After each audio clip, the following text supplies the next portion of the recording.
They kicked the old man out of the restaurant until he bought the entire building. One rainy night, they humiliated him in front of everyone, never guessing who he really was. They thought he was just another nobody. They were wrong, because this wasn't the end. It was the beginning of something they'd never forget. Let's go back to the night it all started. Rain fell in steady sheets that evening, blurring the city into streaks of gold and silver under the streetlights. It was the kind of rain that made the whole world feel softer, quieter, except for the laughter spilling from behind the tall windows of Le Grand, the most exclusive restaurant in town. Inside, everything gleamed. Polished silverware sparkled under chandeliers that dripped with crystal. Waiters glided across the floor in perfect rhythm, balancing trays of wine glasses that caught the light like liquid diamonds. At one table, a businessman in a tailored suit told a story so funny even the pianist chuckled mid-song. At another, a couple leaned close, the diamond on her finger scattering rainbows across the tablecloth. And then the door opened. An old man stepped inside. He didn't rush in to escape the rain. He moved slowly, deliberately, as though he didn't want to disturb the warmth spilling through the room. His coat was the kind people stopped making 20 years ago, heavy wool gone shiny at the elbows. His shoes were sturdy but tired, the kind a man keeps polished out of habit rather than vanity.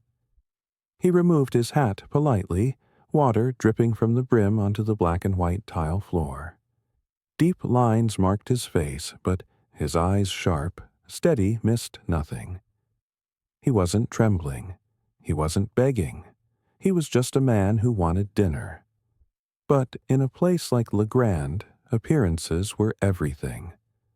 The hostess behind the front desk froze for half a second before remembering herself. Her smile flickered on like a light bulb as she smoothed her black dress. "Good evening, sir," she said automatically, though her eyes flicked over his coat, his shoes, the way one might glance at a price tag before deciding something didn't belong on the shelf. The manager stood near the bar, cradling a glass of wine he hadn't paid for. He was a tall man with hair combed back so neatly it looked painted on. He saw the old man and set the glass down slowly, like a hunter spotting movement in the trees. The old man gave the hostess a polite nod. "Table for one, please," he said softly, voice low but clear. The manager was already walking over, the click of his expensive shoes sharp against the floor. "I'm afraid we're fully booked tonight," he said smoothly, with the kind of smile that never reached his eyes. The old man glanced around. Half the tables were empty. "I don't mind waiting," he said. The manager's smile thinned.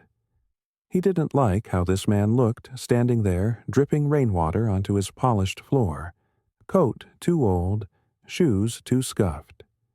This was Le Grand, where people came to be seen, to feel like kings and queens under golden lights. This man didn't belong. "Sir," the manager said louder this time, so the nearest tables could hear. "This is a private establishment. We have a dress code. I'm going to have to ask you to leave." The room shifted. Conversations dipped. Silverware paused mid-air. Someone near the bar chuckled softly. The old man straightened just slightly, enough to meet the manager's eyes. "I can pay," he said simply.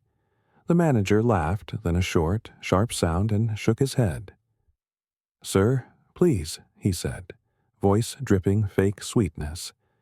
"Let's not make this uncomfortable. Our guests come here for a certain experience. You understand." The old man looked around slowly. He saw women in evening gowns, men in tailored suits, faces pretending not to stare but staring all the same. He looked back at the manager, whose smile said he'd already won. For a long moment, the old man said nothing at all.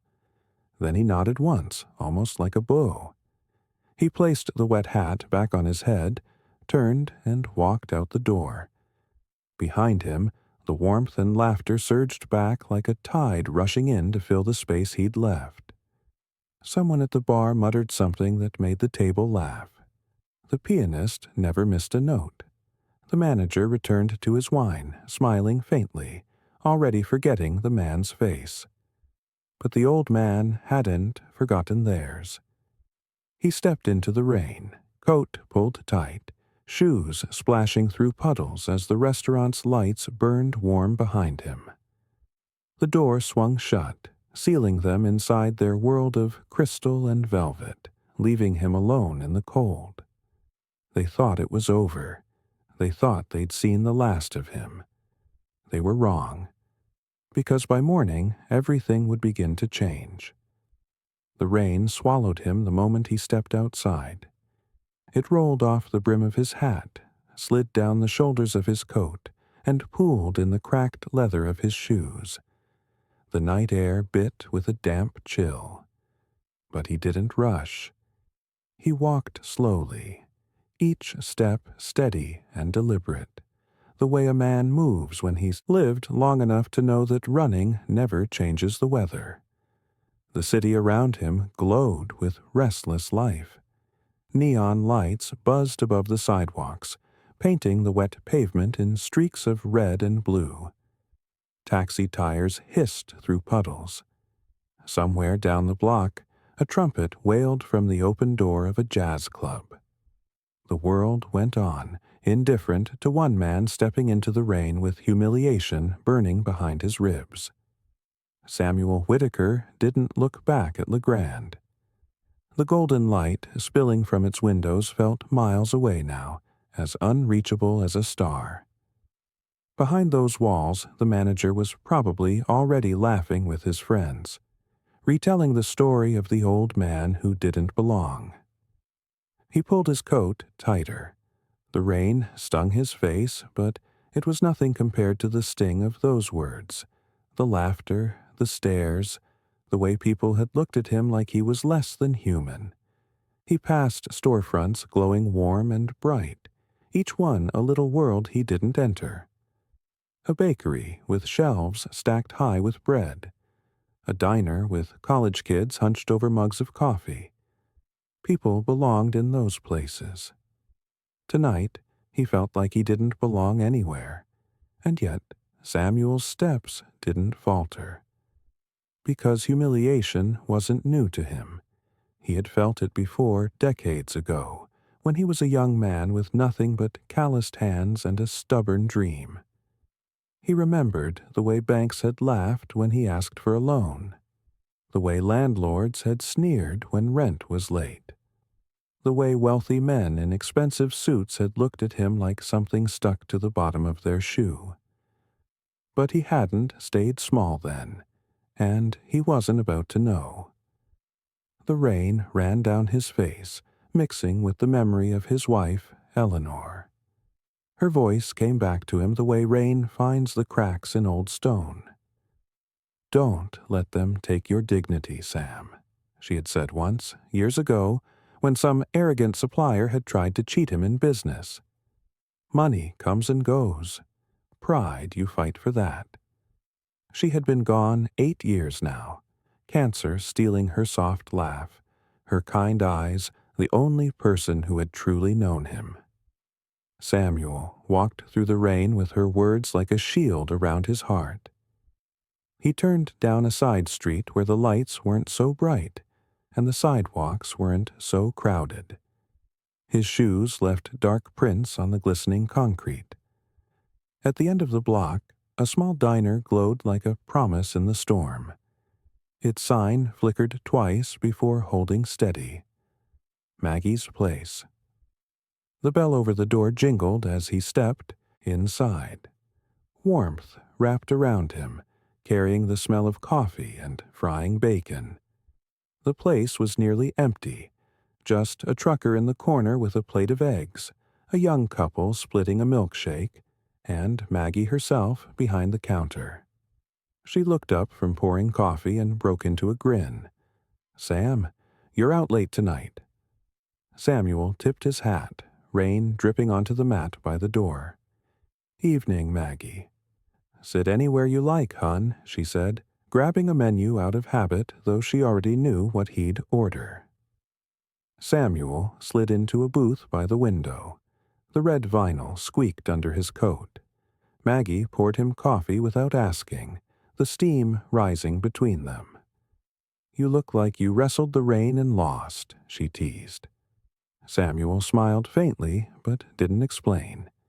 He didn't talk about Legrand, or the manager's smirk, or the way the room had laughed. Instead, he stirred cream into his coffee and watched the rain hammer the glass. Maggie didn't push. She never did. She just left the pot on the table and moved on to the trucker in the corner. Samuel sat there a long time, hands wrapped around the mug, warmth seeping into fingers gone stiff with age. The humiliation still burned, but under it something else was forming, something harder. He looked out at the rain-soaked street, at the blurred shapes of cars sliding by, at the neon glow flickering on wet pavement. By morning, he knew exactly what he was going to do, and it would change everything. Samuel Whitaker had always been a man people underestimated. It was easy to do. He didn't talk much. He didn't show off. He dressed plainly, carried himself with quiet dignity, and never felt the need to fill silences with empty words. People mistook that for weakness, for smallness, for irrelevance. But Samuel had lived long enough to know that people revealed themselves by how they treated those they thought had nothing to offer, and the manager at Legrand had revealed plenty. As Samuel sipped his coffee in the corner booth of Maggie's place, rain sliding down the windows beside him, he thought about the life behind him, about the things no one at Legrand knew, about the things no one ever saw. He had started with nothing. Less than nothing, really. A father who drank too much, always angry at the world, always broke. A mother who worked herself to exhaustion, scrubbing floors, just so Samuel and his two sisters could eat. Their house had been the kind of place where winters crept in through the walls, where bills piled on the kitchen table like unpaid accusations, where the sound of boots stomping up the porch steps meant either a delivery man or trouble. Samuel had grown up wearing hand-me-down clothes that never quite fit. He'd learned early how it felt to be looked down on, how to keep his head down when other boys teased him about the holes in his shoes. He'd learned to stay quiet when the landlord came around demanding rent his mother didn't have. Humiliation wasn't new to him. By 16, Samuel was working nights in a machine shop after school. The place smelled of hot metal and oil, the air thick with smoke and sweat. He was the youngest on the floor, running parts through the press, sweeping up filings, doing the jobs nobody else wanted. The older men teased him at first, called him kid, and told him he'd never last. But Samuel didn't quit. He showed up early, stayed late, learned every machine, every tool, every trick of the trade. By 18, he could run the whole shop with his eyes closed. By 20, he was running side jobs for extra money, fixing equipment after hours for companies too small to afford the big repair firms. He was saving every dime. Not for a car, not for a vacation, for a dream he never told anyone about. At 22, Samuel started his own business out of a garage with one second-hand drill press and a stack of used tools bought at an auction. It wasn't much, but it was his. He worked 7 days a week, slept on a cot in the corner, ate canned soup for dinner. Slowly, the jobs got bigger. Word spread. By 30, Samuel owned a proper workshop with 5 employees. By 35, he owned 5 shops across the state. And by the time he was 50, Samuel Whitaker had built one of the largest manufacturing companies in the region. He had contracts with firms he once couldn't get past the front desk of. The same bankers who'd laughed him out of their offices now lined up to offer him loans he didn't need. The same landlords who'd sneered at his mother now sent him Christmas cards, hoping he'd invest in their properties. But Samuel never forgot what it felt like to be on the other side of those looks. That was why he stayed the same even after the money came. He kept the same brick house he'd bought in his 20s, drove the same pickup truck until the odometer rolled over twice, ate at the same diner where Maggie always poured his coffee without asking. His wife, Eleanor, used to tease him about it. "You could buy LeGrand if you wanted," she'd say every year when he took her there for anniversaries, both of them dressed in their best clothes for the occasion. He would smile across the table at her, her eyes glowing in the candlelight. "Why would I want to own a restaurant?" He'd reply softly. "I just want dinner with you." Eleanor had been the only person who truly understood him. When the cancer came, he sold half the company to pay for treatments she didn't live long enough to finish. After she passed, Samuel sold the rest. The final deal had put more money in his account than he could spend in 3 lifetimes. He didn't care. The house felt empty without her. So he lived quietly, donated to charities under fake names, paid for strangers' hospital bills without ever meeting them. Most people in town knew him only as the polite older man who tipped waitresses too much and kept to himself. They didn't know he could have bought LeGrand 10 times over. And, as he sat there now, the humiliation from earlier still burning like a coal in his chest, he realized something. It wasn't about the money. It wasn't even about revenge. It was about dignity, about the principle of it. They had looked at him and seen a man who didn't matter. By morning, they would learn exactly how wrong they were. Samuel finished his coffee, left a 20 on the table for Maggie, and stepped back into the rain. The next move was already forming in his mind. And when it came, it would hit LeGrand like a storm they never saw coming. By the time Samuel stepped back into the rain, his mind was no longer on the humiliation itself. It was on what came next. He didn't rush home. He moved the way only a man with time and purpose could move. Slow, measured, deliberate. The storm lashed at him as though trying to drive him back, but he barely noticed. The rain was cold, but what burned inside him was hotter. The image of LeGrand lingered like a splinter under his skin. The chandeliers are dripping with gold light, the polished silverware that caught the glow like frozen fire. The manager's smirk, sharp as a knife in the middle of that warm, perfect room. The laughter, the whispers, the feeling of being weighed, measured, and dismissed as if he were nothing. For years, Samuel had lived like a shadow in his own town. He didn't crave attention. He didn't dress to impress. He didn't flaunt the fortune that could have bought him anything he wanted. He had money, yes, more than most could dream of, but it wasn't what defined him. What defined him were the things you couldn't see on paper. His word, his work ethic, his dignity. But tonight was different. The humiliation wasn't just some careless insult. It was a wound layered over old scars, because he remembered what it felt like to be looked at that way as if he didn't belong, as if he would never belong. The boy in the hand-me-down coat standing outside the candy store he couldn't afford. The young man turned away from banks because his shoes were scuffed. The husband who couldn't buy his wife a proper anniversary dinner until years after they married. All those memories poured into this moment until something hard and cold crystallized inside him. By the time Samuel reached his small brick house at the edge of town, The decision was no longer forming. It was carved into stone. The humiliation hadn't broken him. It had awakened something that had been quiet too long. He stepped inside, set his dripping hat on the counter, and stood there for a moment in the stillness of the house.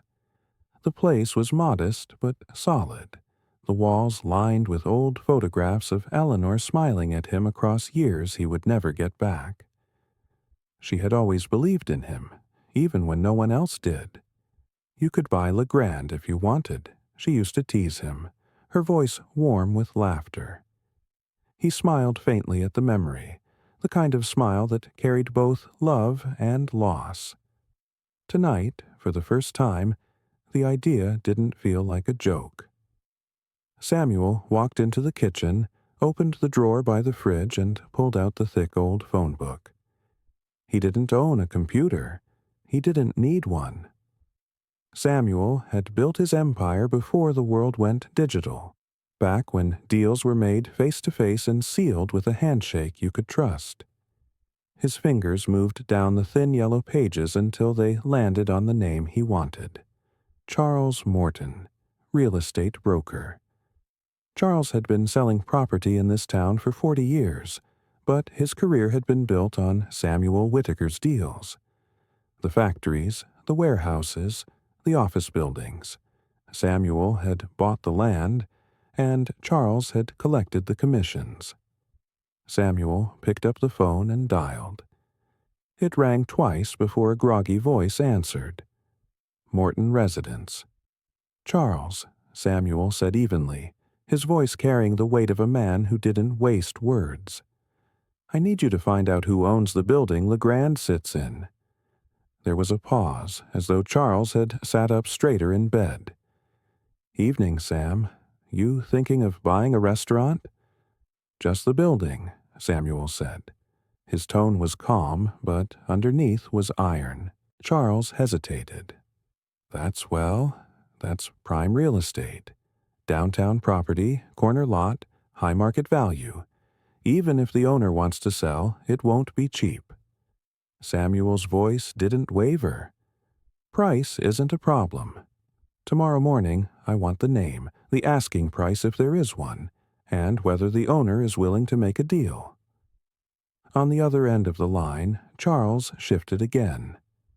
He had seen Samuel make bold moves before, but there was something different in his tone tonight. All right, the broker said finally. I'll start calling first thing. You'll have something by noon. And Charles, Samuel added, his voice dropping into a low register. This stays quiet for now. The broker didn't argue. He knew better than to ask questions when Samuel Whitaker spoke like that. When Samuel hung up, the house was silent except for the rain against the windows. He stood there for a long time, the weight of what he had just set in motion filling the room like electricity before a storm. It wasn't really about revenge. Not completely. It was about principle. About walking back into Legrand on his own terms. About letting them see, without Samuel saying a single word, that they had misjudged the wrong man. And maybe, Samuel thought as he turned out the lights and headed toward his empty bedroom, it was about Eleanor, too. About proving even, now, that her faith in him had always been justified. Because Samuel Whitaker was not a man who made idle decisions. When he chose a path, it moved. Quietly, quickly, and it did not stop. Tomorrow the wheels would begin turning, and Legrand would never be the same again. Most people in that restaurant thought Samuel Whitaker was just another old man in a threadbare coat. Someone living off a pension check, someone small, forgettable. What they never knew was the life he had lived before that night, the decades of work, the victories and heartbreaks, the sacrifices no one had seen. Years ago, Samuel had been the kind of man who didn't sleep much, didn't waste words, and didn't know how to quit. He came from nothing less than nothing. His family barely scraped by in a cramped house on the edge of town, where winters clawed through the walls and the roof leaked when it rained. His father drank too much and had a temper that flared at the smallest things. His mother worked herself half to death at a laundry service, coming home each evening with raw, red hands and a smile she put on just for the kids. Samuel grew up watching her try to stretch every dollar until it broke. There were nights the family ate nothing but bread and watered-down soup. Nights when the oil tank ran dry and they slept in coats.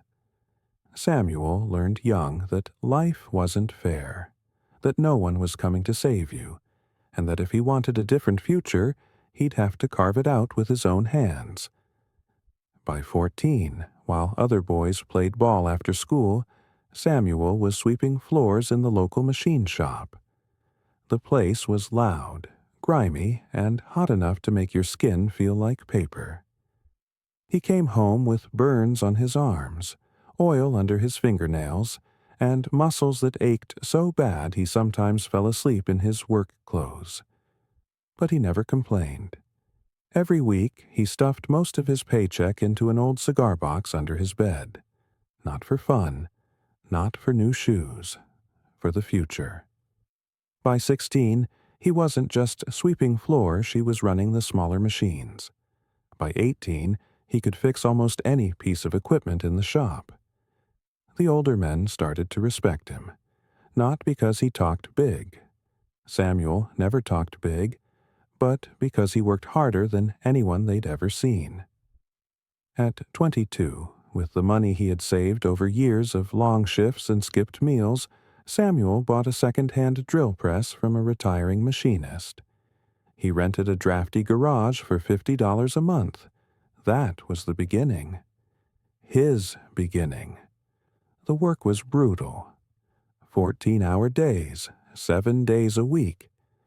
He lived on black coffee and canned soup, slept on a cot in the corner of the shop, and learned to fix machines by day while teaching himself bookkeeping by night.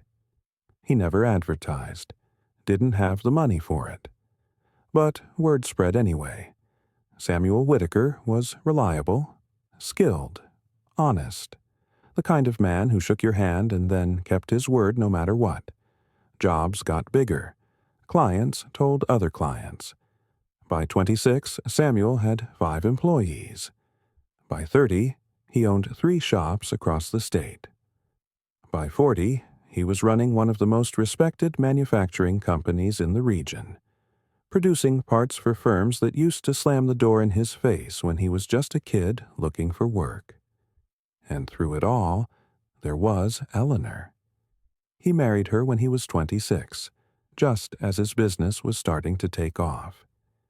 She was his anchor in the storm, his quiet place in a world that never stopped moving.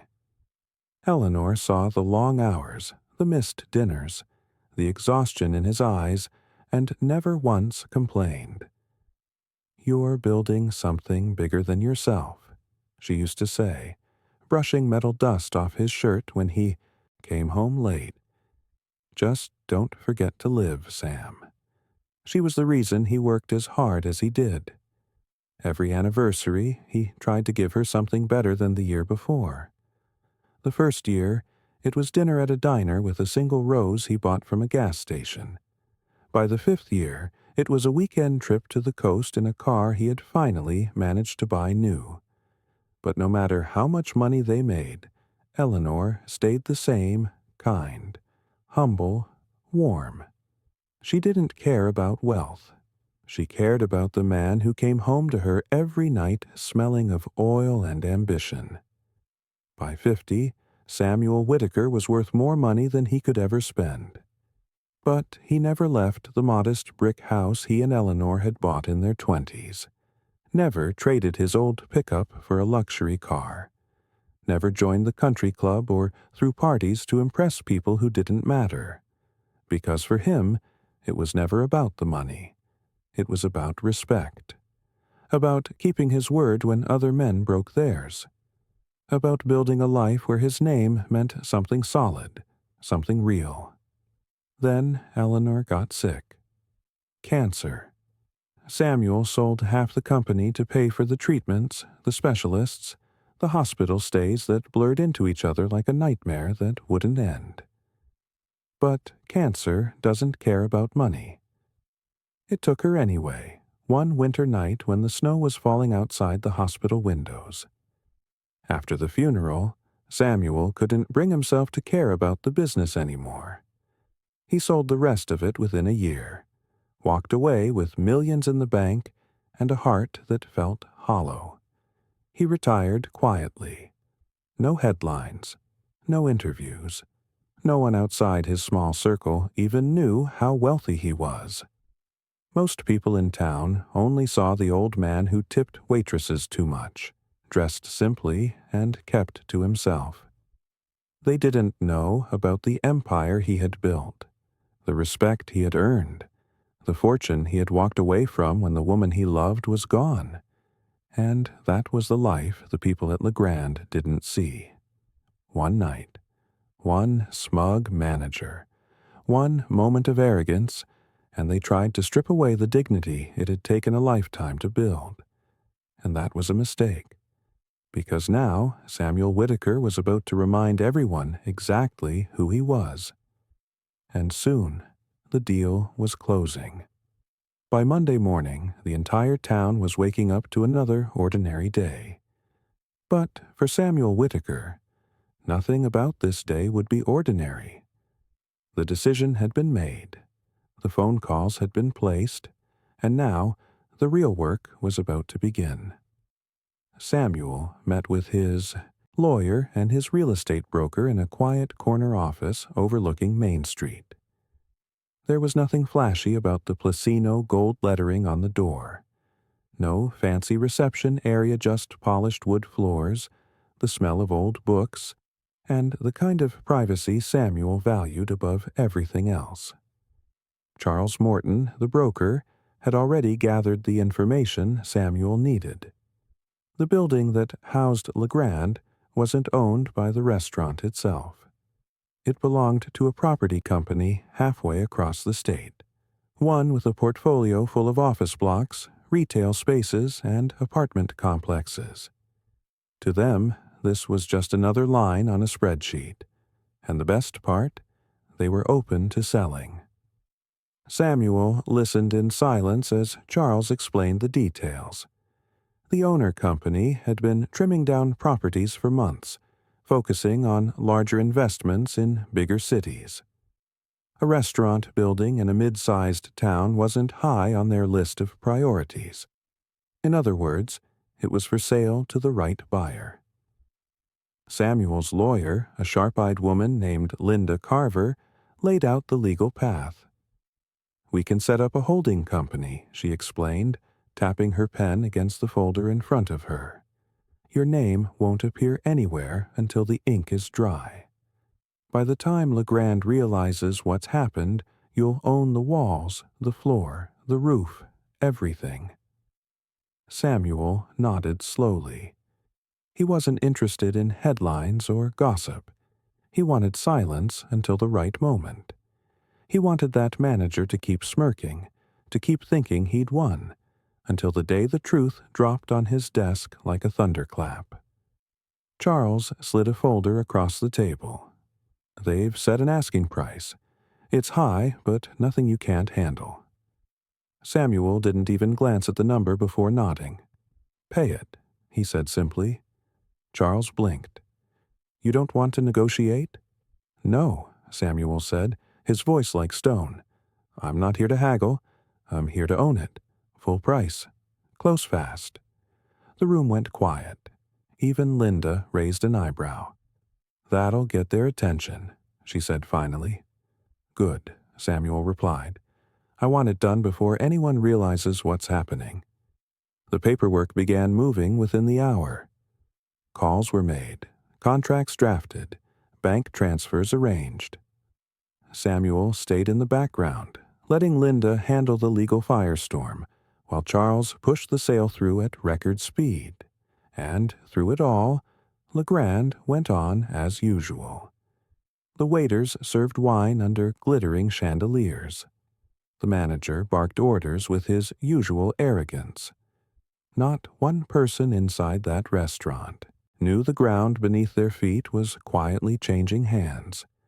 Within 10 days, the deal was done. The building was his. Samuel Whitaker, the man they had mocked and humiliated, now owned every brick, every beam, every inch of the place they had thrown him out of. And he told no one. Not yet. Because the moment to reveal the truth hadn't come. But it was coming. And when it did, it would hit like a thunderbolt. Until then, the silence built the suspense higher and higher, like water behind a dam about to break. And that break would come the day the letter landed on the manager's desk. 10 days after Samuel Whitaker signed the final papers, life at LeGrand rolled on like clockwork. The chandeliers still scattered golden light over the linen-covered tables. Waiters glided between guests, carrying trays of expensive wine and plates so delicate they looked like art. The polished marble floors reflected the glow of candles in crystal holders. It was the same elegant world of wealth and whispers. And through it all, the manager still strutted with his usual arrogance, his polished shoes clicking across the floor like a metronome. He barked orders at the staff, criticized the waiters for imagined mistakes, and stopped to shake hands with important guests. The same smug grin stretched across his face. He believed he knew every powerful man in town. He believed he was untouchable, but he had no idea the ground beneath his feet had already shifted. Not yet. It started with the envelope. On a quiet Tuesday morning, just before the first customers arrived for lunch, a courier in a black suit appeared at LeGrand. He didn't speak to anyone except the hostess at the front desk. He handed her a thick, cream-colored envelope addressed to the restaurant manager by name and left without waiting for a signature. The hostess carried it back to the manager's office, curious about the official seal stamped on the flap. The manager opened it absent-mindedly, expecting invoices or maybe a tax notice. Instead, inside was a single sheet of paper on heavy letterhead, the kind used for serious matters, legal matters. The letter requested his presence at a meeting scheduled for the following afternoon, regarding matters of tenancy under new ownership. New ownership? The words stopped him cold for half a second. The building had always belonged to some property company based halfway across the state. They owned dozens of properties, maybe hundreds. He paid the rent every month and never thought about it again. That was above his pay grade. He ran the restaurant, not the building. But now someone new owned the walls around him. The manager leaned back in his chair, frowning at the letter. Corporate investors, he thought. It had to be. Some big-shot developer who probably planned to raise rents or remodel. It happened all the time. He pictured a group of sleek business people in tailored suits and Italian shoes, ready to talk numbers and contracts. Fine. He could handle that. He always handled things. People liked him, important people, powerful people. He knew how to talk smoothly, how to shake hands firmly, how to smile at the right moments. He had built his entire career on confidence and charm. By the next afternoon, he had rehearsed what he would say. He would welcome the new owners, talk about how profitable the restaurant was, maybe even suggest some partnership opportunities. A man like him, he thought, could make himself valuable to new landlords. The meeting was scheduled for 2:00 in one of the building's conference rooms. At 1:59, the manager walked down the hall with his best smile in place and his shoulders back, radiating confidence. He opened the door, expecting to see what he had imagined. A conference table surrounded by lawyers, accountants, and a businessman with a perfect tie sitting at the head of the table, ready to explain how things were going to be from now on. But that wasn't what he saw. There were lawyers, yes. There was a conference table, polished to a mirror shine. But at the head of that table sat Samuel Whitaker, the old man, the one the manager had thrown out, the one he had humiliated in front of staff and customers, sending him back into the rain like he was nothing. Now, here he was, sitting at the head of the table, his hands folded calmly, his expression unreadable. He wore the same simple coat, the same plain shirt, but there was something different in his eyes, something steady, something that made the manager hesitate in the doorway. For a moment, the manager didn't move. He looked from Samuel to the lawyers, waiting for someone to explain why the man he had thrown out of the restaurant was sitting here, in this room, at this table. "Mr. Green?" one of the lawyers said, gesturing toward a chair. "Please, have a seat." The manager sat slowly, his palms suddenly damp. The lawyer began speaking, his tone calm, professional, but carrying the kind of weight that came with contracts and signatures, and the kind of money most people would never see in a lifetime. "As you're aware, this property has recently changed ownership," the lawyer said. "Effective last week, Mr. Samuel Whitaker is now the sole owner of this building, including the space currently leased to Le Grand Restaurant." The manager blinked, the words not quite landing. "I'm sorry," he said, forcing a chuckle. "Did you just say he owns the building?" "That's correct," the lawyer replied. "Mr. Whitaker requested this meeting to discuss the terms moving forward." The manager turned to Samuel, confusion flashing into something closer to disbelief. He opened his mouth, but before he could speak, Samuel did. 4 words, that was all. "I own this building now." The manager felt something cold crawl down his spine. He looked at Samuel, really looked at him, as if seeing him for the first time. There was no triumph in Samuel's face, no gloating, no anger. He didn't need it. The simple truth of those words carried more weight than shouting ever could. The manager tried to recover. "Well, well, that's congratulations, I suppose. Of course, this won't change anything about the restaurant, right? I mean, we can continue business as usual?" Samuel didn't answer. He didn't need to. The silence that followed was worse than any threat could have been. The meeting ended quickly after that. The lawyers wrapped up a few formalities, explained that lease agreements would be reviewed in the coming weeks, and handed the manager a copy of the official documents. He barely heard a word. When he finally left the room, the manager walked down the hall with the papers clutched in his hand, his face pale, his confidence shattered. He felt like a man who had been standing on solid ground only to realize it was ice cracking beneath his feet.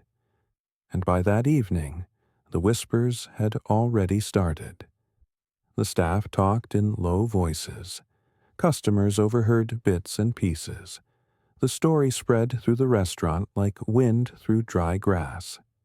Samuel Whitaker owned the building. The man they had thrown out now held the keys to the entire place.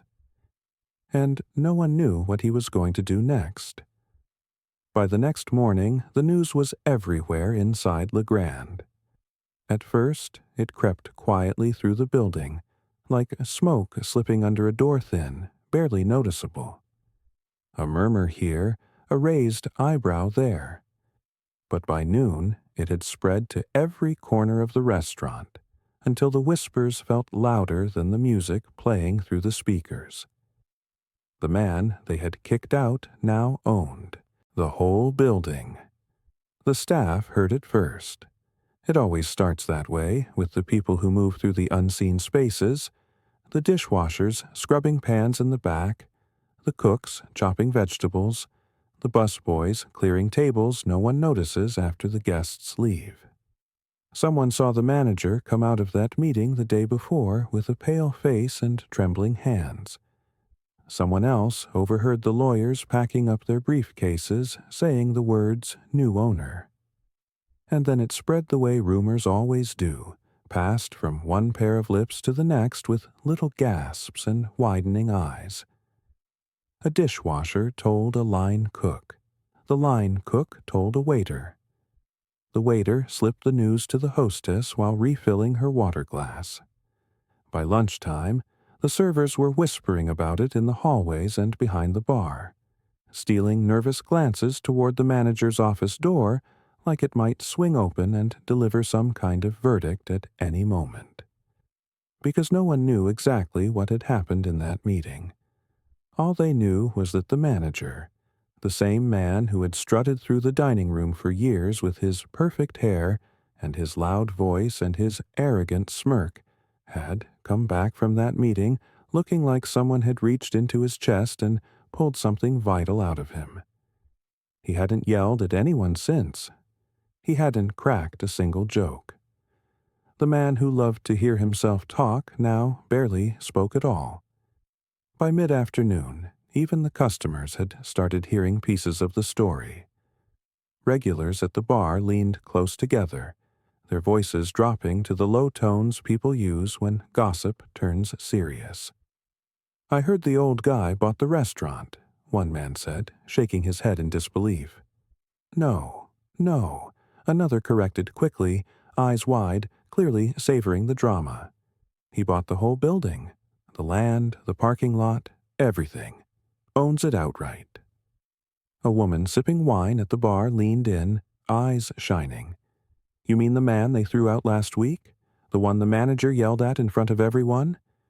The second man nodded slowly, letting the words sink in. "The very same." Gasps followed. Someone even laughed not out of humor, but out of pure astonishment. By the dinner rush, the story had taken on a life of its own. Some swore Samuel was a secret billionaire who had been testing the staff all along, waiting to see how they treated people before deciding whether to reward them or ruin them. Others whispered that he was going to shut the whole place down just to prove a point, replace the restaurant with a bookstore or a bowling alley, or maybe tear it down and leave the land empty. A monument to humiliation. None of it was true, but it didn't matter. What mattered was that no one felt certain about anything anymore.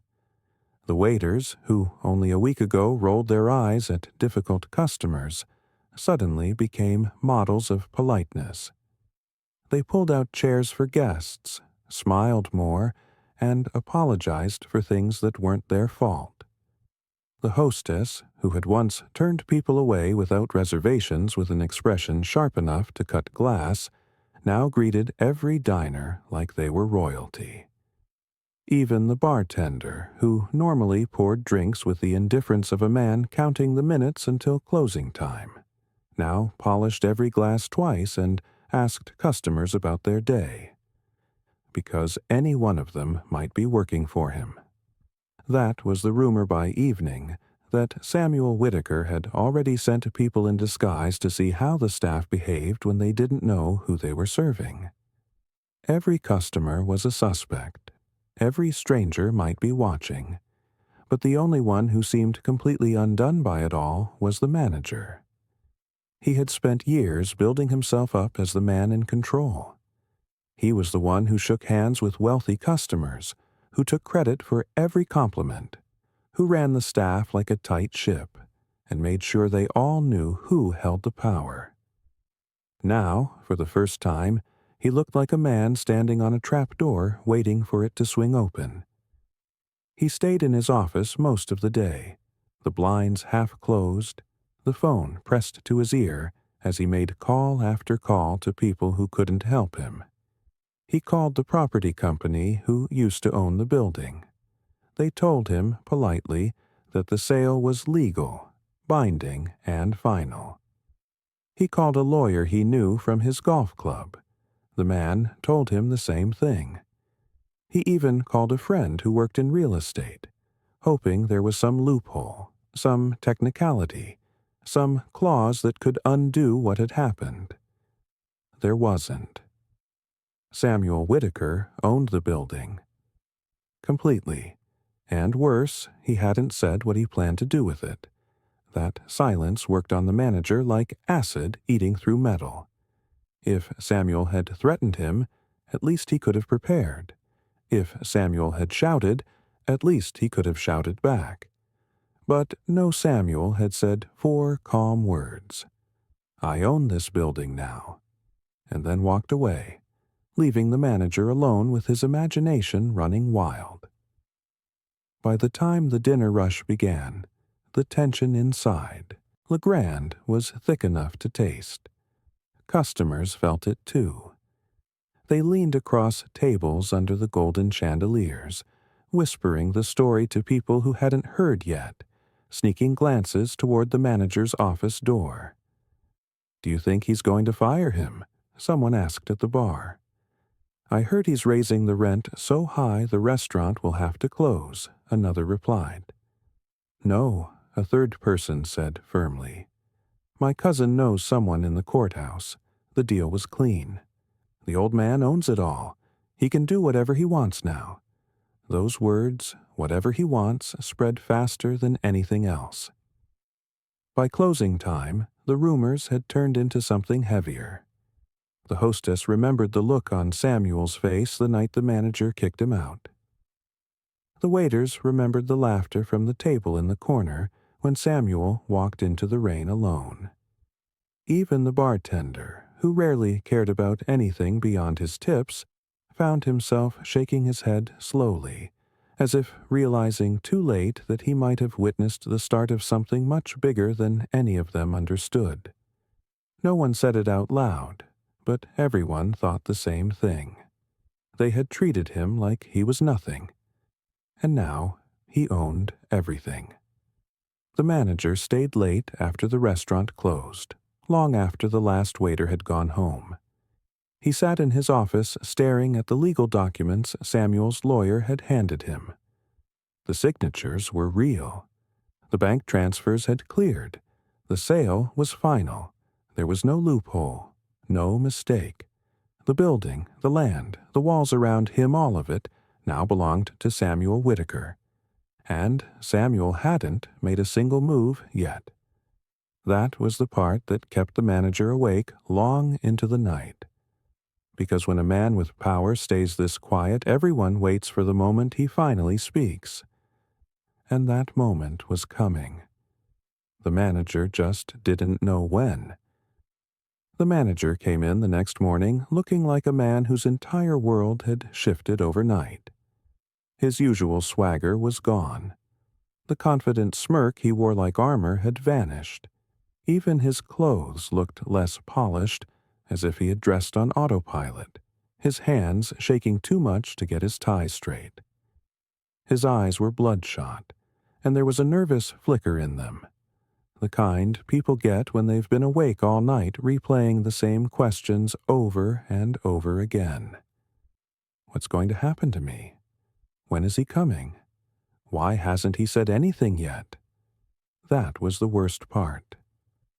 The silence. Samuel Whitaker hadn't shown up since the meeting 2 days ago. He hadn't called, hadn't sent any messages, hadn't made any announcements. He'd said 4 words in that conference room, "I own this building now," and then disappeared like a ghost. No threats, no promises, nothing. And the manager was left with his imagination. Every ring of the office phone made his shoulders jump. Every knock at the door made his stomach drop. He kept expecting Samuel to appear, to call a meeting, to tell everyone what was coming next. But Samuel stayed silent. By mid-morning, the whole restaurant felt like it was holding its breath. The waiters moved quietly through the dining room, glancing toward the door every time someone walked past the windows. The hostess kept smoothing her dress nervously, her eyes darting toward the lobby like she was expecting a storm to blow through the front door at any moment. Even the line cooks, usually too busy clanging pots and barking orders at each other to care about anything else, worked in near silence, the tension settling into the air like dust.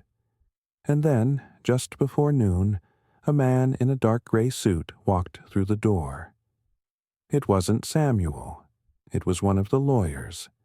The same man who had sat beside Samuel in the conference room when he first announced his ownership. The hostess straightened immediately. The entire staff seemed to pause as he crossed the dining room, his shoes clicking softly against the polished floors. He didn't speak to anyone except the manager. "There's a letter for you," the lawyer said quietly, handing him a cream-colored envelope with Samuel Whitaker's name printed across the top. From Mr. Whitaker himself. The manager forced a smile, the kind of smile that looked like it might crack his face if he held it too long. "Ah, yes. Of course. Thank you." His voice came out thin. The lawyer gave a polite nod, turned, and left without another word. The manager stood there, holding the envelope for a long moment before opening it. His hands trembled slightly as he unfolded the letter inside. It was typed neatly on official LeGrand Building Holdings letterhead, and at the bottom, in bold ink, was Samuel Whitaker's signature. The letter was brief. Brutally brief. It informed the manager that, effective at the end of the week, his services would no longer be required. He would be removed from his position as general manager of LeGrand Restaurant. His final paycheck would be processed. A replacement would be named by the building's new ownership at a later date. No explanation, no apology. Just the facts, delivered with the kind of finality that left no room for argument. The manager read it twice, 3 times. His throat felt dry. By the time he lowered the letter, several staff members had gathered near the hallway pretending to polish silverware or check their phones, their eyes flicking toward him over and over. No one spoke. No one needed to. The news traveled through the restaurant like a lightning strike. The manager was out. The man who had once run the dining room like a king, ordering his subjects around, was being stripped of his crown. And Samuel hadn't even bothered to tell him in person. By lunchtime, everyone knew. Waiters whispered about it in the kitchen. The hostess told a bartender, who told a busboy, who told the entire back hallway staff in under 10 minutes. Regular customers began hearing bits and pieces too. They leaned close over their wine glasses, trading details they didn't fully understand. "I heard the old man fired him," someone said near the bar. "Not just fired," another whispered. "Said he's replacing him. New management. Whole thing's changing. When? End of the week. He's gone." But Samuel wasn't finished. That evening, just before closing, another letter appeared, this one delivered not to the manager but pinned to the restaurant's main bulletin board for everyone to see. It bore the same official letterhead, the same signature, the same quiet authority. The announcement was simple but powerful. Beginning next Friday, LeGrand would host a free community dinner once a week. Anyone in need could come, homeless families, struggling parents, veterans, anyone who couldn't afford a meal. No one would be turned away. All expenses would be covered by the building's profits. The staff read it in stunned silence. The waiters who had once laughed when Samuel was thrown out of the restaurant now stared at the notice with something like shame in their eyes. The hostess read it twice, biting her lip, remembering how the manager had humiliated him that night, how no one had stepped in to help. Even the bartender stopped polishing glasses long enough to mutter, "Well, I didn't see that coming." Because this wasn't revenge. This was bigger than revenge. Samuel Whitaker wasn't just taking back the building. He was turning the place that had tried to humiliate him into a monument to generosity, a place where people who had nothing could come and eat with dignity, no questions asked. And he was doing it without raising his voice, without even showing his face. The silence that followed felt louder than applause. By the time the staff left that night, the whispers were everywhere again. The manager was finished. The community dinners were coming, and Samuel Whitaker had done it all without a single speech, without threats or anger or grandstanding. The building was his. The restaurant was his. The future of LeGrand was his. And still, no one had seen him since the day he claimed it all with 4 simple words: "I own this building now." But that was about to change, because the next time Samuel Whitaker walked through the doors of LeGrand, the whole city would be watching. The day of the grand reopening arrived with the kind of anticipation usually reserved for parades or fireworks shows. By early afternoon, people were already gathering on the sidewalks outside LeGrand. The restaurant's polished brass doors gleamed under the sun, the windows spotless, the interior lit with a warm, golden glow that made the whole building look like something out of a storybook. The name LeGrand shone proudly above the entrance in elegant gold lettering. But tonight, it wasn't the restaurant's reputation drawing this crowd. It was the story. The story had traveled far beyond Westbridge by now. A man kicked out into the rain like he was nothing. A man humiliated in front of strangers.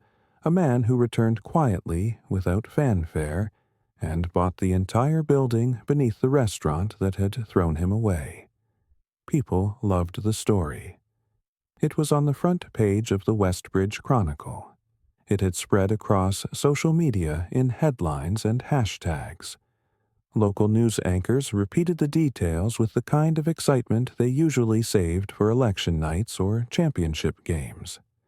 They kicked him out. Now he owns it all. By 3:00, news vans were parked along the curb. Cameras were set up across the street. Crowds leaned against the barricades the police had placed along the sidewalk. People brought their children, their friends, their co-workers, all waiting for the moment when Samuel Whitaker would finally appear. Inside LeGrand, the air buzzed with nervous energy. The new general manager, a man in his 40s with calm eyes and a precise way of speaking, had been installed 2 days earlier. He was nothing like his predecessor.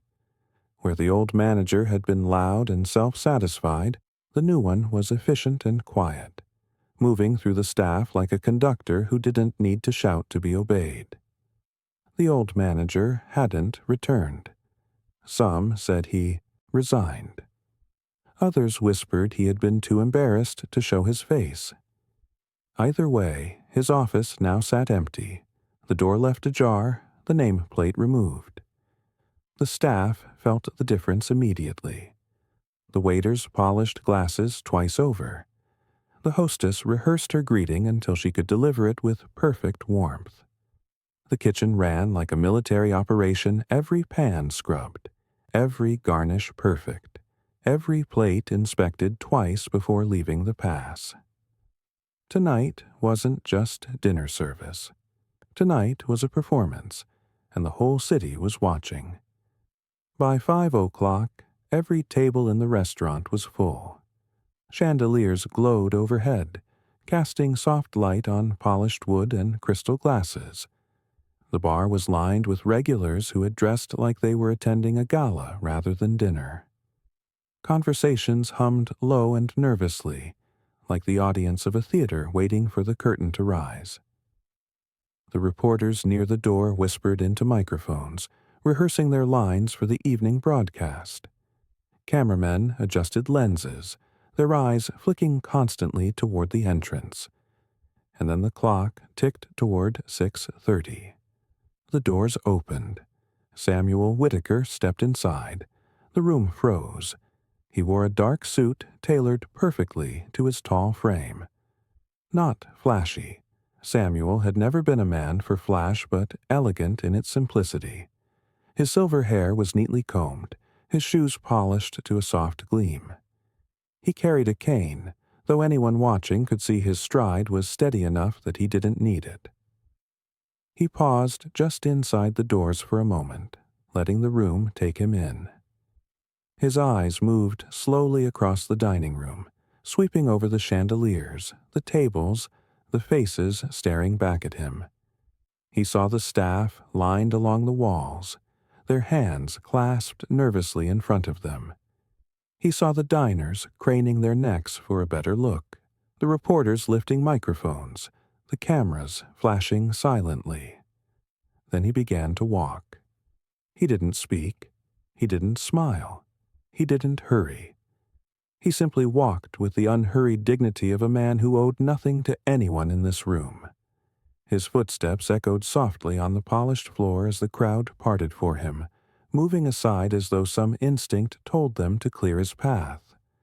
Past the bar, past the grand piano in the corner where a pianist sat frozen, his fingers resting silently on the keys.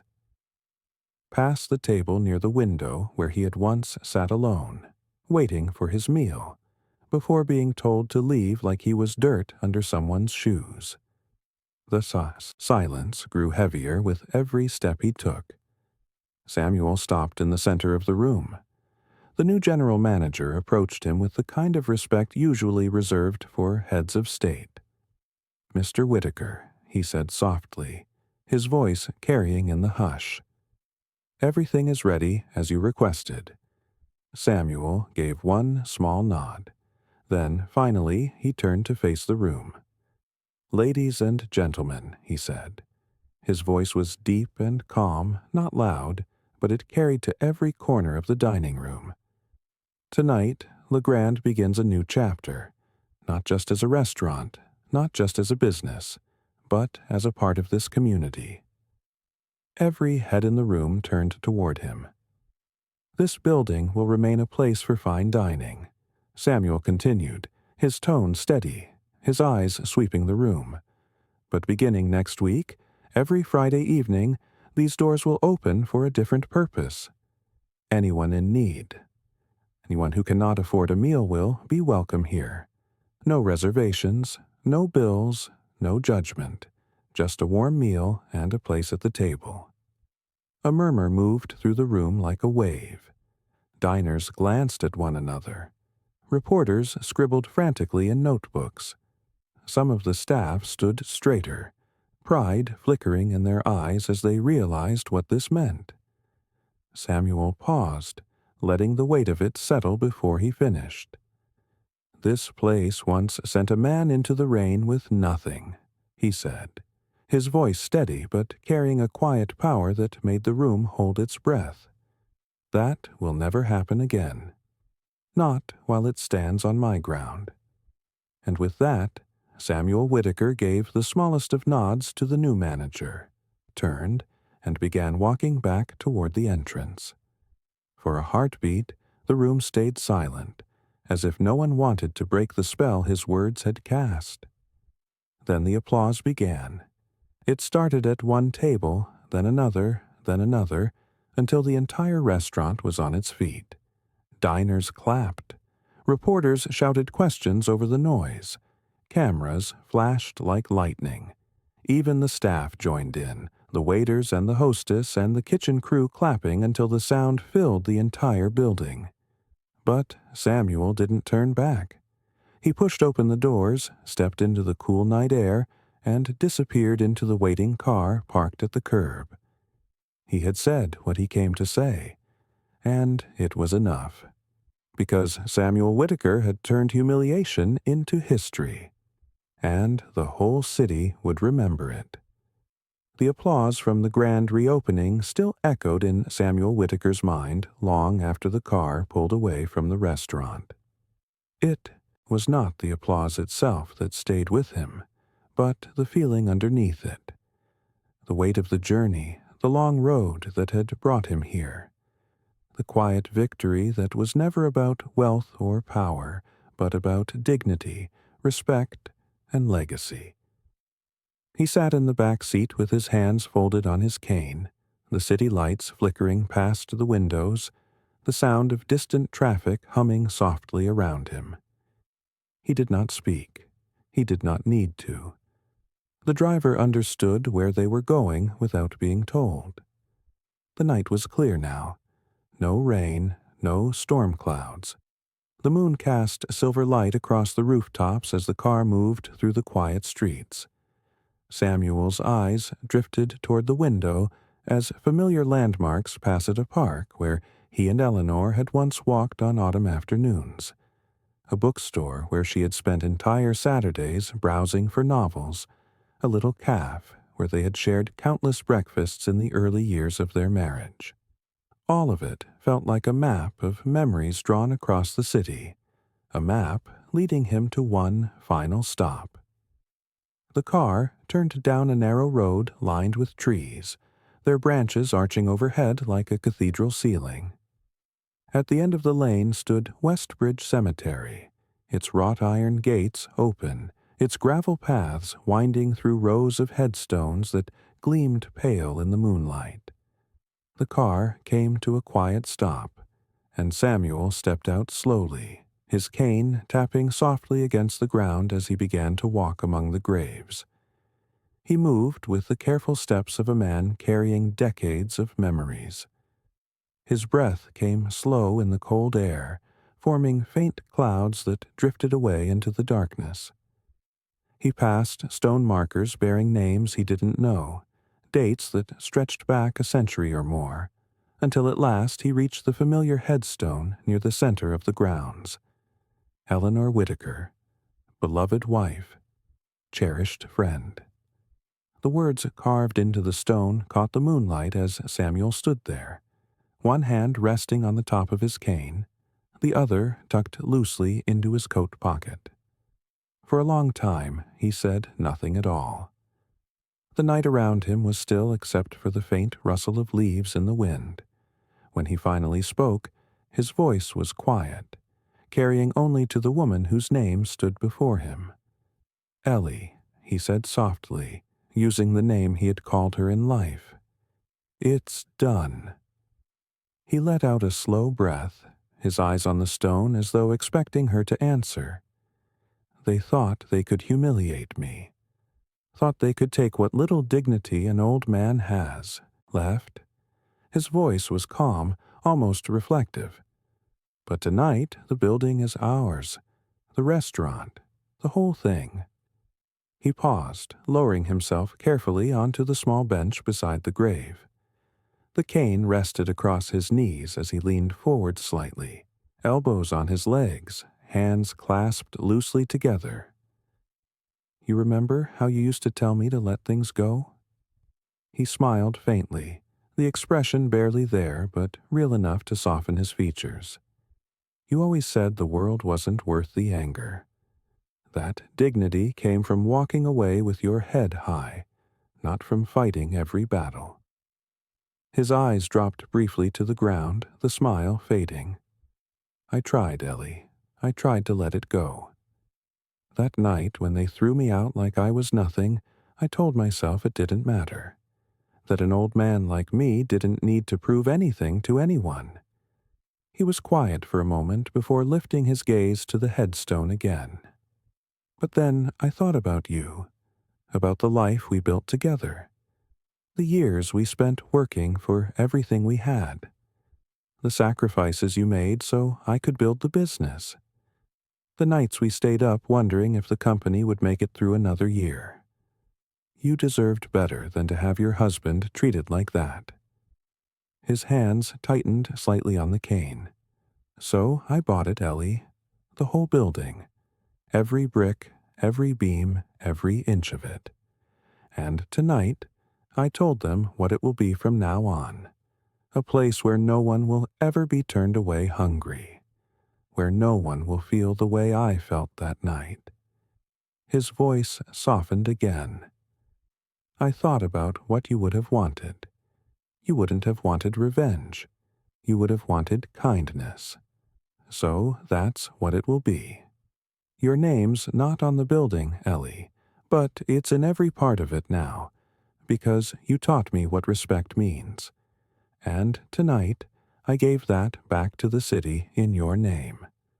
The wind stirred the leaves nearby, carrying the faint scent of pine through the air. Samuel sat there for a long time, shoulders slightly hunched, the lines of age on his face deep in the moonlight. Finally, he reached into his coat pocket and pulled out a single white lily, fresh and perfect, its petals glowing faintly in the silver light. He placed it gently at the base of the headstone. "They'll remember your husband now," he said quietly, "not for the money, not for the building, but for what it stands for." He rose slowly, leaning on his cane, his movements steady despite the weight of years on his frame. For a long moment he looked down at the headstone, his expression unreadable but his eyes glistening faintly in the moonlight. Then he turned and began walking back toward the car waiting at the gates. The wind whispered softly through the trees as Samuel Whitaker left the cemetery behind. The building was his. The restaurant was his. But more than that, the legacy was his.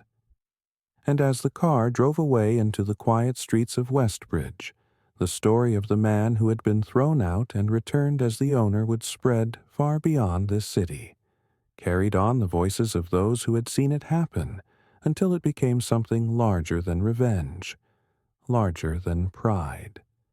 It became history,